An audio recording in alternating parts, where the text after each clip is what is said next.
G'day folks, and welcome to episode 26 of Give Me the Remote. It's 24th of December, and I'm Sheridan, here with my co-host John. Hello, and a Merry Christmas Eve to you all, or probably Christmas by the time anyone gets around to listening to this. Possibly Boxing Day, maybe into the Great Interregnum. And we don't have any Christmas movies to review. Which is funny, because you kept saying, I want to watch a Christmas movie, and I know. kept saying, sure, no problem, Sheridan, let's watch a Christmas movie. No, you just kept saying, let's watch Die Hard. I also said, here's the remote, you choose. They just didn't seem that appealing. Mm-hmm. But a movie that did seem really appealing was Crazy Rich Asians, and I think we should start off with that. Yep, sort of the anti-Christmas movie. How is it an anti-Christmas movie? It's not a Christmas movie in any way. Well, I mean, it's feel-good, cheerful film. It's about super rich people. No one learns any lessons. No one gets any better. Wow, just straight out of the gate there with your opinions. Yeah. So for those who have been living under a rock, this was one of the biggest movies of the year, based on Kevin Kwan novels by the same name, which I haven't read. Directed by John M. Chu, whose last outing was the Joy Luck Club. Now that was a while ago. Yeah, and probably a less enjoyable but meatier outing, I would say, the Joy Luck Club. Certainly media. So the story basically follows Rachel Chu, who's been going out with a guy she's a professor of economics at NYU, so lives in New York. She's been going out with a guy called Nick for about a year. She's pretty smitten with him. But everything she thinks she knows about him is a lie. So it is kind of one of those traditional Prince Charming films, so it comes out pretty early on that Nick is basically super, super rich. Like, not just rich, but really, really rich. Like first class flying. Well, Nick is not personally that rich, but Nick's family is super rich. And he's tipped to be heading up the family's, real estate developers in Singapore. Yeah, and there's something that's slightly unrealistic there in that, it's all, Nick can do no wrong, Nick will inherit. But, I think that the cousins who are beavering away in Singapore building value for the family, I think they might have had something to say about Golden Boy, who's swanning around in New York playing basketball in a stinking Y, taking what they've been building. I'm not sure Nick's as guaranteed to be the Golden Boy as they make out.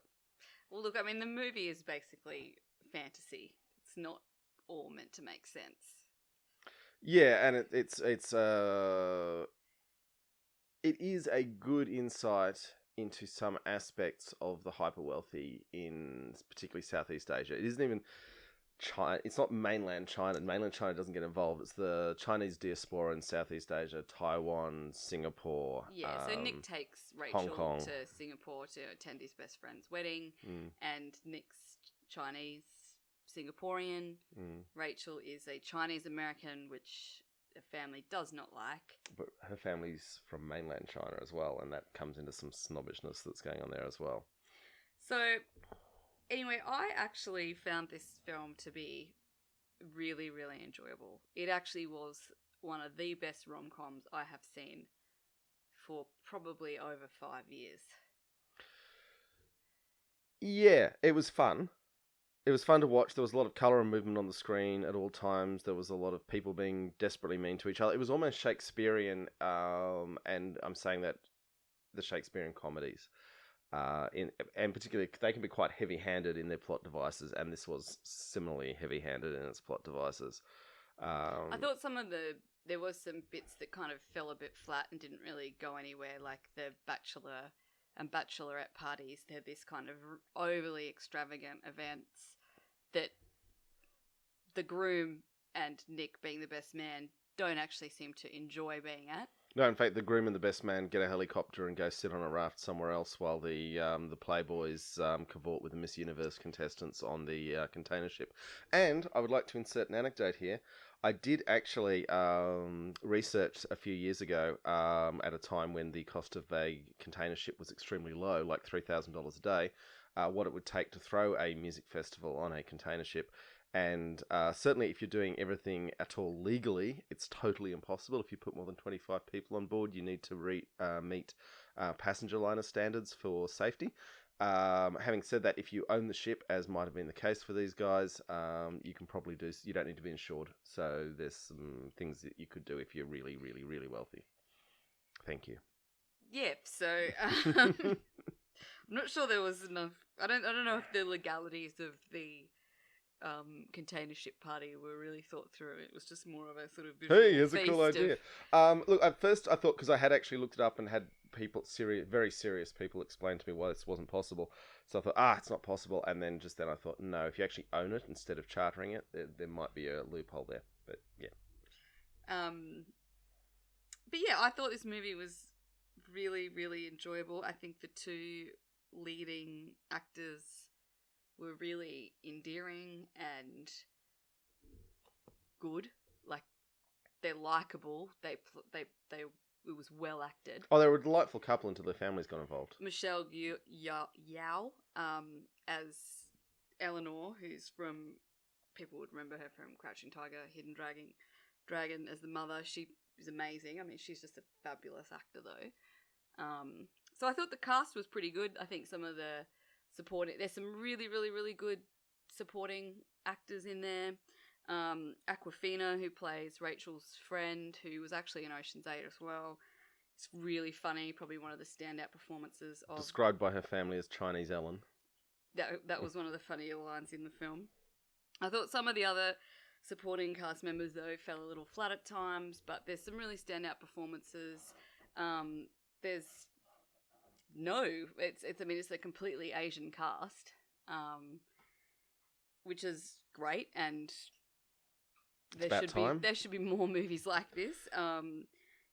And I think there should be more movies that are set in countries other than America.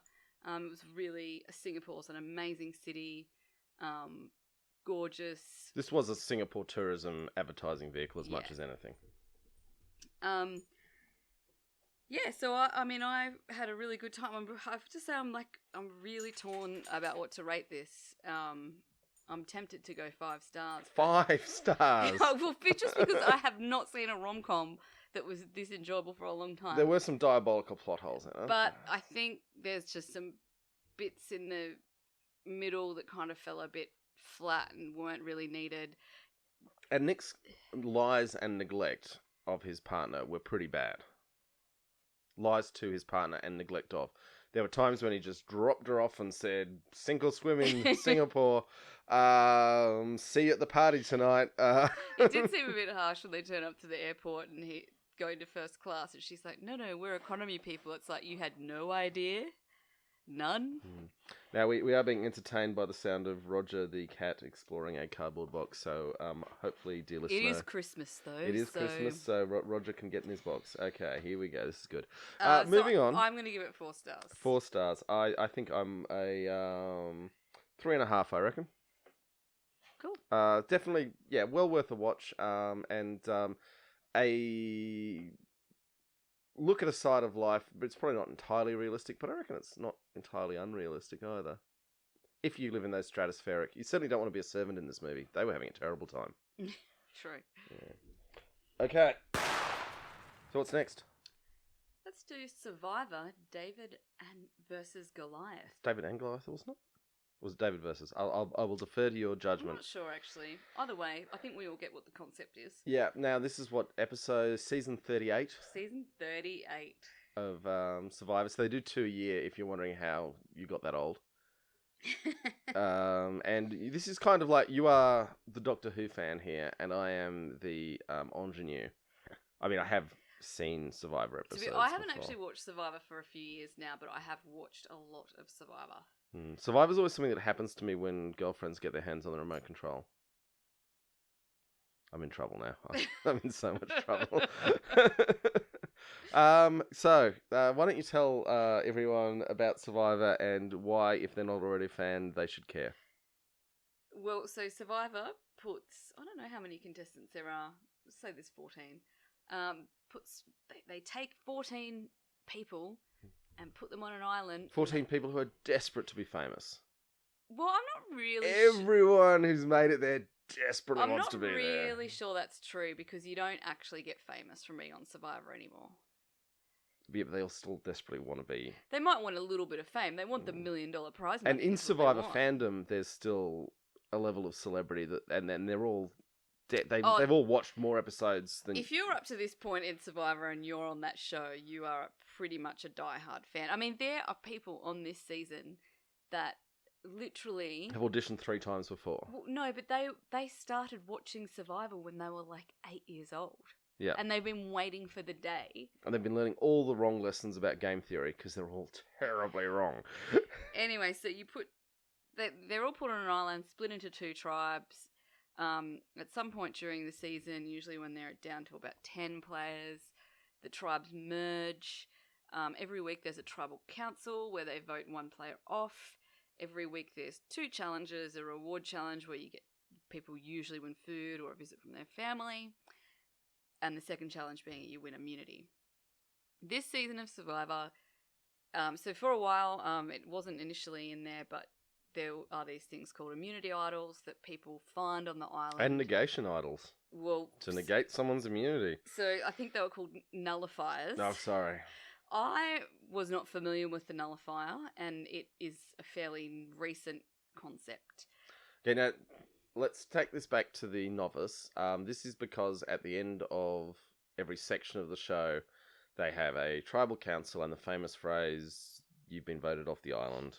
Yes. Which is pretty much the tribe has spoken. The tribe has spoken and you're voted off the island. And then your torch is snuffed out. Yeah, but if you have one of these immunity idols, which is pretty much the producer's gift to give to people they like to create drama, I'm shocked. It's a real game of skill. They find those idols without any help.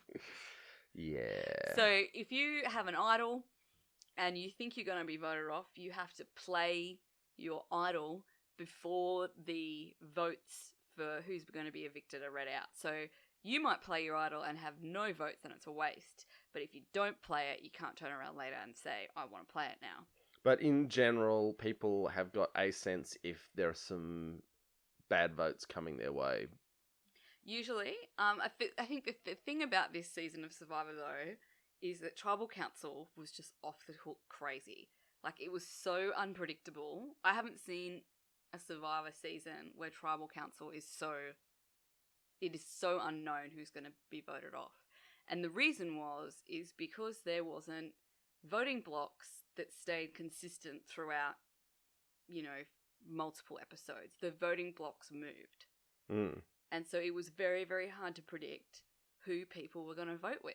I think it was quite a personable bunch of people in the Survivor this time, so there was a lot of social interaction between them. Well, they actually all really liked each other, and so they would come back from Tribal where they just committed the most sort of devious backstabbing of someone, and they'd be like, I'm a bit annoyed, but that was a great play. I totally appreciate it.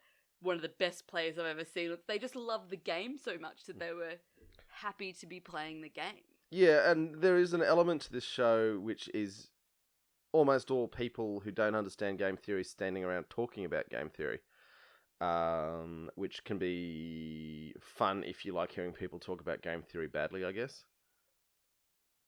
I don't really think they talk too much about game theory. It's what they're essentially doing, is say, I'm going to try and do this and I need to do that, and they're essentially talking game theory. They just don't understand it.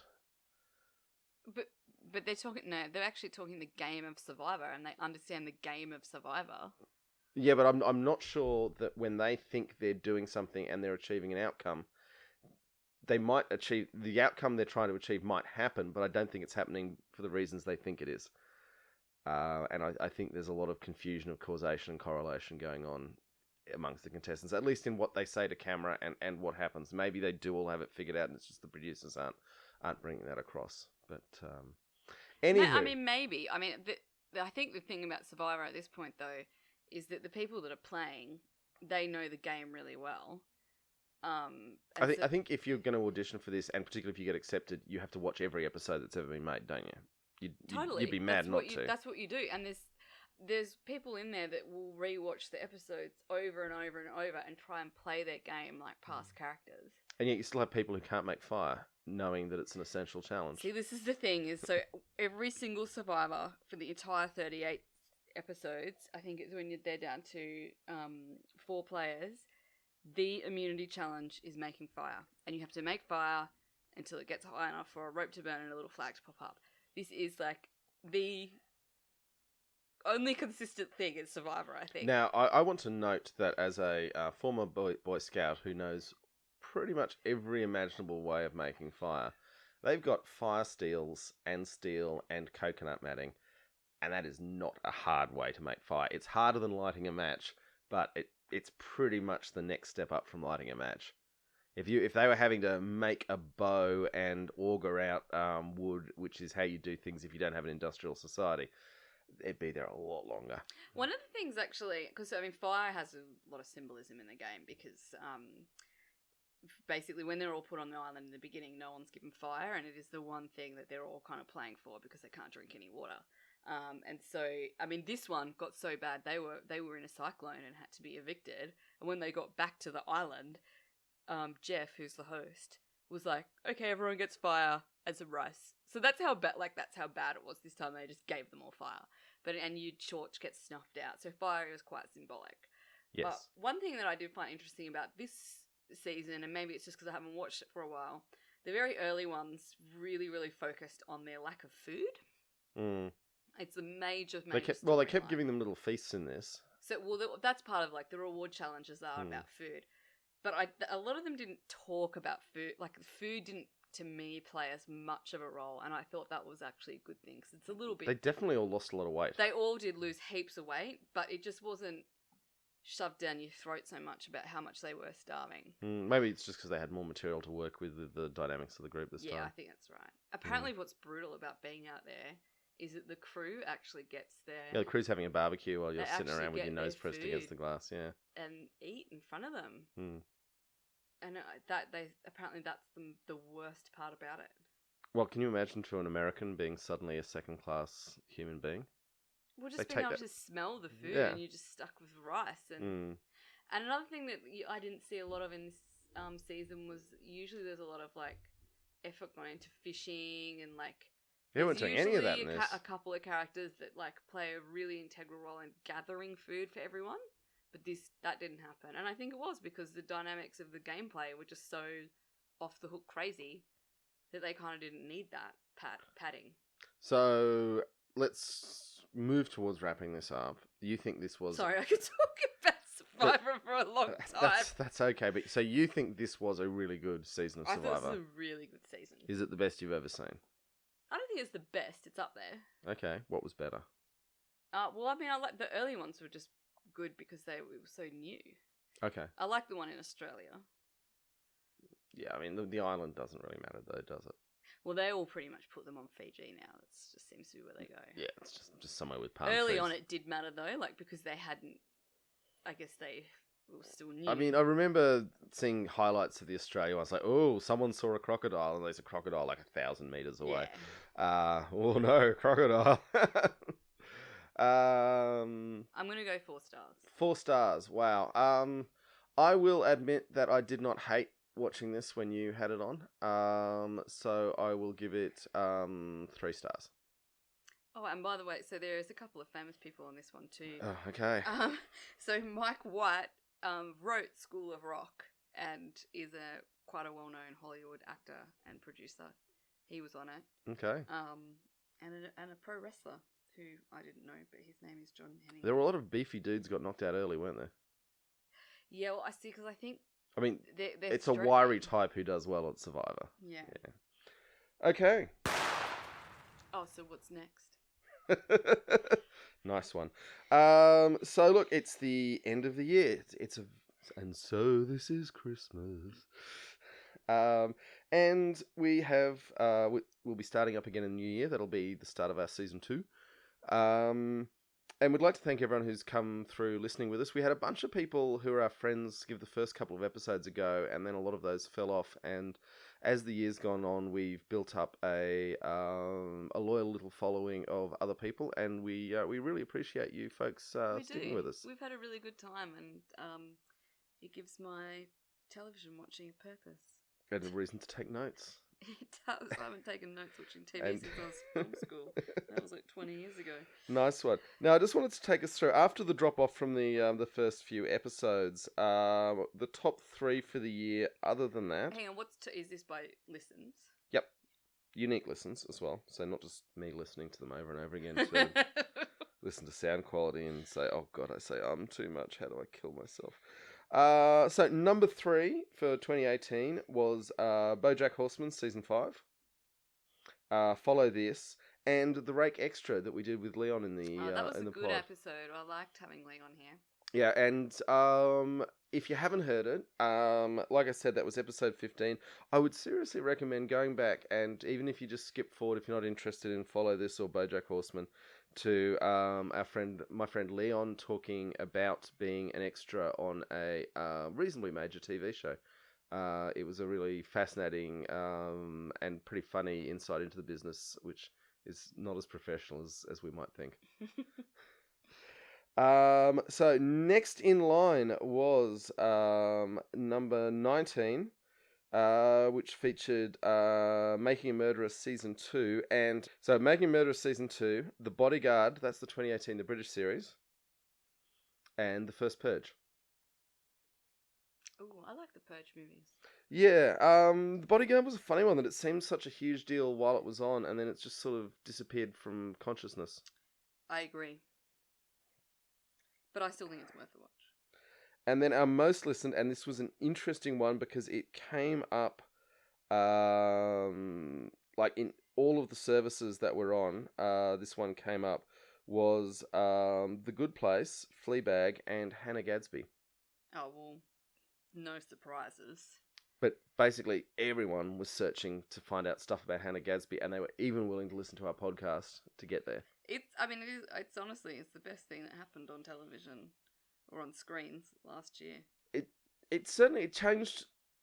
One huge thing for me was it made me realise that self-deprecating humour is a function of privilege. And I'm not sure I should stop with self-deprecating humour because of it. I mean, you know, why shouldn't I knock some pegs off myself? But maybe I need to be more thoughtful about people who can't find it funny if I'm deprecating them. Yes. Anything you've got to say about all that? Oh, well, I mean, she's totally changed stand-up and its routine and... Has she, though? Has anything actually changed? Yeah, I think it has. I mean, everyone's having a conversation about what this woman has said about homosexuality and living as a gay person and whether it's okay to laugh at yourself and whether that's part of pain and trauma. It's an extremely complex show that she presented, and it has started a global conversation. She has done something really important. What comedy routine can you say has started a global conversation since, like, African American comics from the 80s? I was about to say early Eddie Murphy. It's the last time that happened. Yeah.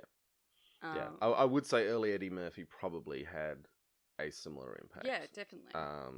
But yeah, and Lord knows he's fallen in a huge hole. Hopefully Hannah Gadsby will not fall into such a hole. What's Eddie Murphy done? Well, he hasn't done anything great in a while, has he? Yeah, but there's been no Me Too's, have there? Not that I'm aware of, but that might be. Let's just hope it's not. You know, let's just hope Eddie's been behaving himself. He's just gone living a quiet life with his millions of dollars. He's really hoping on that one. So what's next?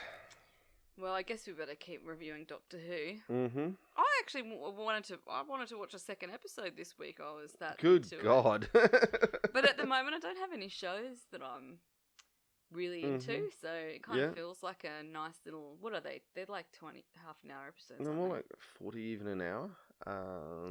It depends. They're pretty changeable in length, and sometimes there are two-parters, which is really going to throw us. But Ooh. so far, they're just keeping it in single storylines per episode. So what did we get this week? So we watched season 1, episode 2, End of the World, which is Rose's first voyage with the Doctor. She goes forward in time to 5 billion something when the world is blown up. Because the money's run out for its preservation. So they're on this sort of ship. And observation deck. And all these alien life forms come to witness the end of the world, and there's this last human called Cassandra who's just a big stretched bit of skin. Although Cassandra is quite mean, but I thought Rose was a little mean to her as well. Rose was mean, and also this is one of the first... Well, it's an episode in the new series where you see the Doctor as an executioner. And that can be quite disturbing too. Yeah, he didn't really want to save Cassandra, did he? He pulled her back by reversing her teleport. And then refused to help her. Said, all things must die, this is your time. He passed judgment on her and decided she had to die. Doctor doesn't normally use guns, but he killed her. Yeah. And she was the last human being. Yeah. The Doctor is quite happy to kill a lot of beings, and that's one of the interesting aspects of the show. He's willing to judge. Like, he's all sweetness and light if you haven't done any harm to anyone, but when he turns... And Cassandra doesn't seem like she's probably had a great life. Well, she's 2,000 years old, which isn't that... I mean, he's 900 years old. What's he doing saying, oh, you've lived too long? Yeah, what a douche. Yeah. and he also... She's transformed into a flap of skin. He's transformed into Christopher Eccleston with his wiggly ears. I like the tree people. Yeah? They're like, what's his name from Guardian of the Galaxy? Groot. Yeah, they're a bit like Groot. Yeah, and it was a race of Groots. It was a sweet idea that, when the trees suddenly say, oh, humans aren't the only species to come from this planet. We've descended from trees that came from Earth. What do you think about the exposition on the nature of Time Lords? What? Oh, okay, so that passed you by. What bit was it? Oh, like she was scanning him and the computer was like coming up with dubious results. results. I didn't know what he was. Well, it sort of knew but thought he couldn't be. And anyways, that's a bit of foreshadowing. There's going to be more on that later. Well, yeah, it was certainly alluding to the fact that they're a bit of a rare, unknown sort of presence in the universe. Well, it's the trouble when you lose a time war, you get evaporated from existence. Well, he said he was the only one left, though. He thinks he's the only one left, yeah. Yeah. Well, that explains then why. Alright. So, next episode. Yes. The Unquiet Dead. So, they're back in time. Back in time to 1869 to somewhere in Wales. Cardiff. And there's these spirit things. They're like dead spirits that are trying to get into carcasses. And the Gelfs. They just hang out with Charles Dickens, who actually seems like a bit of a douche that's sort of obsessed with his own legacy. He just kept asking questions about whether his books would survive. Well, if you're Charles Dickens, that would seem quite pressing as you reach the end of your life. Seemed a little self-indulgent. Well, when you've written as many books as Charles Dickens has, let's talk about that. So yeah, I thought, Rose had this, so she gets dressed in her 1800s costume. Didn't really seem like something you'd wear in the 1800s because it had a lot of sequins sewn onto it. They had sequins. Seemed a little over the top. I thought the very low cut off the shoulder look was a little. I was looking at it thinking, I don't think that they would have worn that. They might have to the theatre, which is where they were going. I felt like there should have been a comment about her being a prostitute. Well, instead she was mistaken for a highborn lady. Yes. I thought it was okay. I don't know. I think maybe the go back in time ones might not be as interesting. I liked all the aliens in the other one. Yeah, I've got to admit, I'm never as fond of the go back in time ones as I am of the current day and go forward in time ones. It's I thought the aliens were made it a lot more interesting, and they were kind of a bit cooler and yeah. Anywho, so how did you rate these ones? Oh, do I have to rate them? Sure. I'd go see episode 2, I think 4. 4 stars for the end of the world. And I'm going to go episode 3, 2 stars. 2 stars? Is it just because you don't like the back in time ones? Well, or? I just didn't really care about any of these spirits. And also they had this really dumb storyline bit where the spirits were in carcasses and they said they were going to turn the gas on to draw them out of the carcasses. Well, they were using gas to transmit themselves. I'm not really into science, but it didn't really this is seem where like this it was where science. Doctor Who pseudoscience just got a bit silly, which is where I often am critical of the show. Yeah, didn't make a lot of sense to me. No. Okay, so 2 stars for that. So hey, we're in tune. Neither of us like the historic ones so far. Some of them aren't so bad. I might like some others. Okay, we've probably talked too long on Doctor Who here. Look, listeners, we are going to try and just keep talking Doctor Who just at the end of these things. So if you're not interested in Doctor Who, you can just listen to that bit. And I might get bored though and stop watching. Sheridan might get bored too. Anyway, thank you very much for listening to us through this year. We'll be back in 2019. In the meantime, do feel free to email us at gmtrpodcast@gmail.com. And Merry Christmas, everyone, and thanks for listening. Or just comment on the other platforms we're on, is what I meant. But yay, Merry Christmas too.